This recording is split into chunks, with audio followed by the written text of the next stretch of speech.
5 segundos.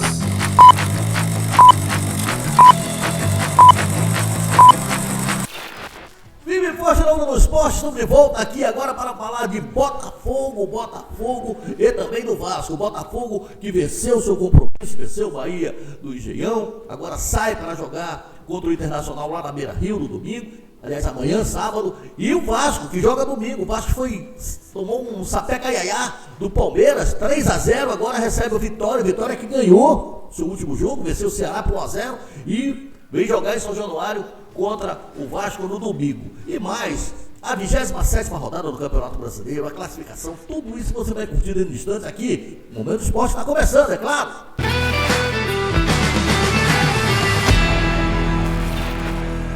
Aquele abraço para você que paquera o Momento do Esporte. Olha, hoje nós estamos com um programa recheado de informações sobre o Botafogo, sobre o Vasco. O Botafogo que teve inclusive um jogador convocado para a seleção brasileira, o Vitinho, foi convocado pelo nosso querido Carlos Ancelotti, o nosso mister.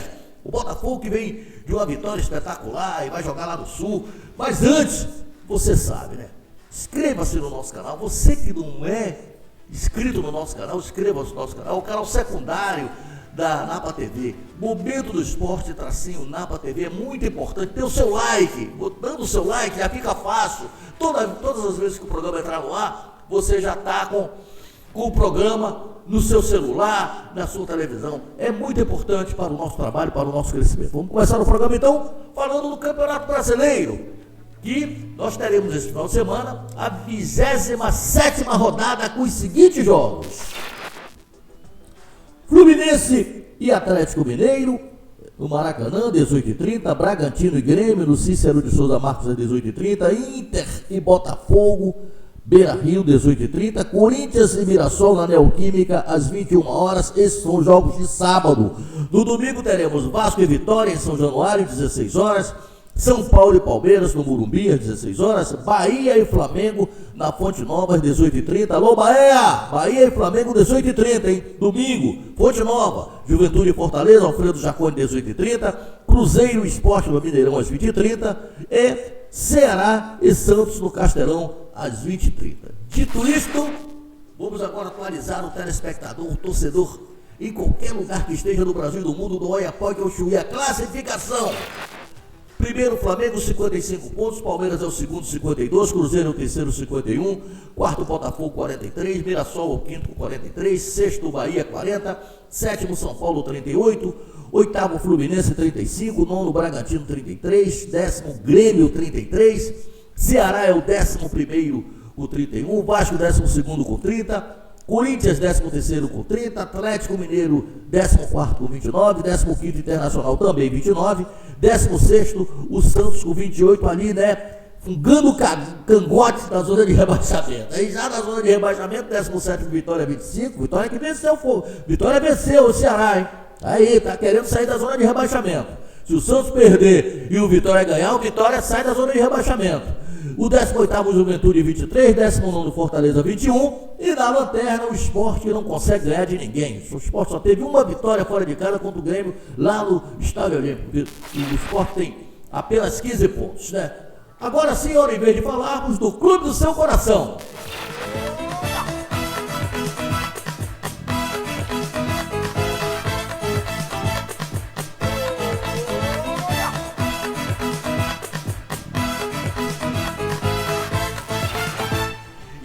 Falando, sabe quem? Do Botafogo nisso, Botafogo do meu amigo Vomberto, também do ex-prefeito de Maricá, o Fabiano Horta, o Botafogo que venceu em casa, venceu seu jogo em casa, venceu o Bahia por 2-1, né? Não jogou tudo aquilo que o torcedor esperava, mas o importante foram, sem dúvida, os 3 pontos, né?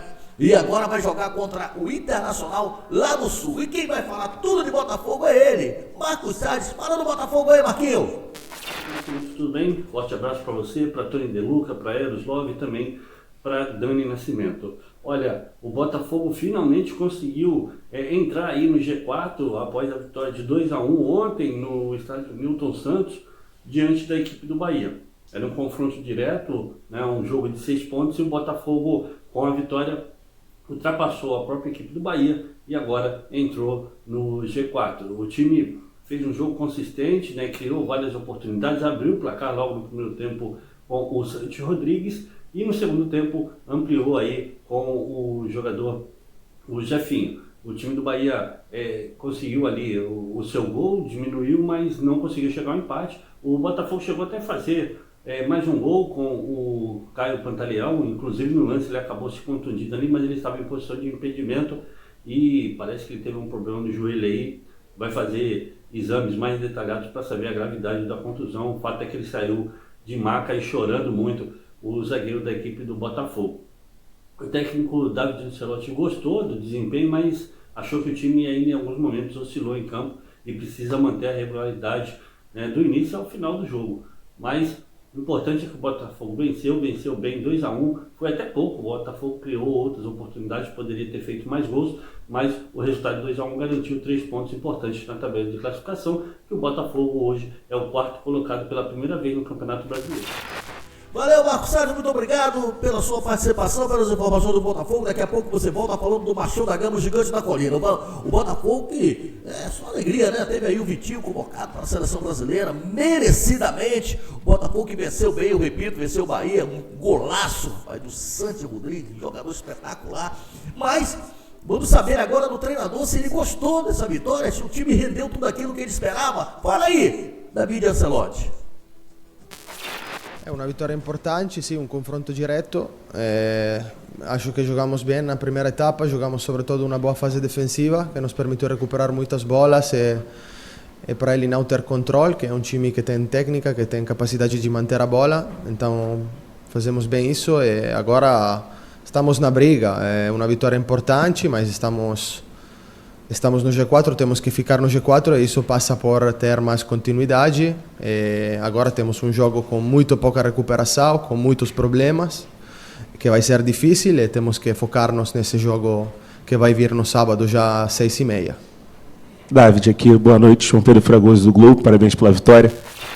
Aí a presença do técnico David Ancelotti, o Botafogo o Botafogo é o quarto colocado, entrou no G4. O Botafogo é o quarto colocado no Campeonato Brasileiro com 43 pontos, né? Está começando a se recuperar, é o que o torcedor tanto quer, que o Botafogo que não foi eliminado de Libertadores, eliminado de Copa do Brasil, eliminado do Campeonato Carioca, enfim. O Botafogo foi um time muito realmente abaixo daquilo que o torcedor esperava, né? Para um time que é campeão da Libertadores e campeão do Campeonato Brasileiro do ano passado. Bom, o time vai voltar a jogar neste final de semana, mas mais propriamente amanhã, contra o Inter que é o quinto colocado, aliás, 15º colocado do Campeonato Brasileiro. O Inter está muito mal, o Internacional está muito mal no Brasileirão, né? Está ali muito mal, pertinho da zona de rebaixamento, com 29 pontos, né? Em 25 jogos, e o Botafogo aí tem que manter, tem que ficar ali entre o quarto e quinto colocado para beliscar uma Libertadores direta. O objetivo do Botafogo é esse, né?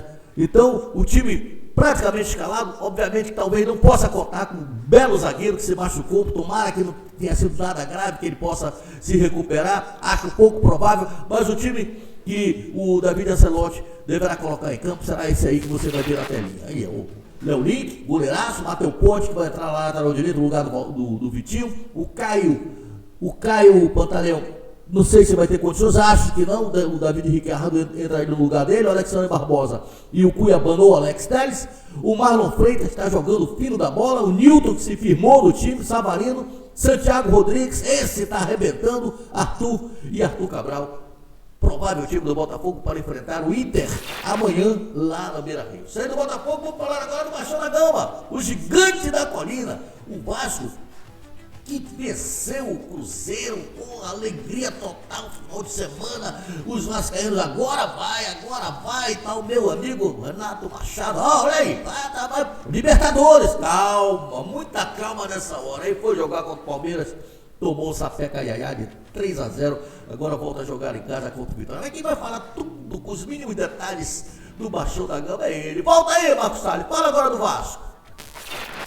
Falar do Vasco da Gama, que foi a São Paulo, no Allianz Parque, enfrentar a equipe do Palmeiras e, como de costume, perdeu, né? Levou uma sapatada, 3-0 com sobras, né? Ficou pouco ainda Ficou barato o resultado de 3-0. O Vasco jogou muito mal, principalmente no primeiro tempo. Seu setor defensivo foi um desastre total com o Lucas Oliveira e sem a presença ali do Carlos Cuesta e também do garoto Barros no meio de campo. O time ficou muito vulnerável, deu muito espaço para o Palmeiras, que criou várias oportunidades e no primeiro tempo saiu vencendo de 3-0, com 2 gols do Flávio Lopes e outro do Vitor Roque. O fato é que o time, né, esteve muito apático no primeiro tempo e o Vasco, que está aí há 10 anos sem conseguir vencer o Palmeiras, em algumas oportunidades perdeu até jogos, mas criando dificuldades para a equipe do Palmeiras. Ontem o time não criou dificuldade nenhuma, foi um adversário fácil de ser batido. O Palmeiras, inclusive, para mim, no segundo tempo tirou o pé ali, né, desacelerou um pouco o jogo, já que no primeiro tempo fez o resultado de 3-0, foi só cozinhando o Vasco e manteve o resultado importante do Palmeiras, que continua aí na parte de cima, na cola do Flamengo e também do Cruzeiro, né? Tá ali nessa briga ali, sendo que o Palmeiras ainda tem jogos atrasados. Napoleão, o Vasco agora volta a jogar no próximo domingo.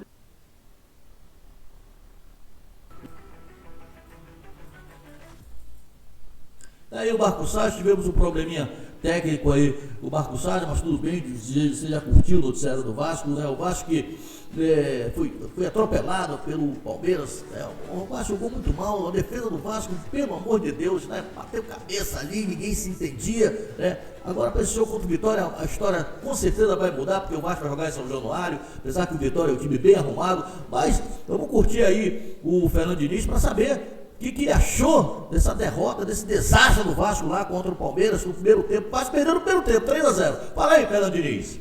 Boa noite. Eu acho que o jogo, a gente fez um primeiro tempo muito ruim, principalmente na parte de marcação. E o Palmeiras soube se aproveitar. É verdade que fizeram 3 gols, mas foram as 3 primeiras chances que o Palmeiras teve no jogo, eles aproveitaram as 3. E praticamente ele liquidou o jogo com isso, que foi o placar final do jogo. A gente teve alguns descuidos muito graves de coletivos, principalmente no sentido de a ideia era não oferecer profundidade para o Palmeiras, não abrir o centro do campo, deixar o jogo mais lento, e a gente fez tudo ao contrário nos gols que a gente tomou. E também não oferecer transição. Então a gente, isso que eu falei na minha primeira explanação, da gente deixar o jogo mais lento e não oferecer profundidade, a gente tomou 2 gols assim.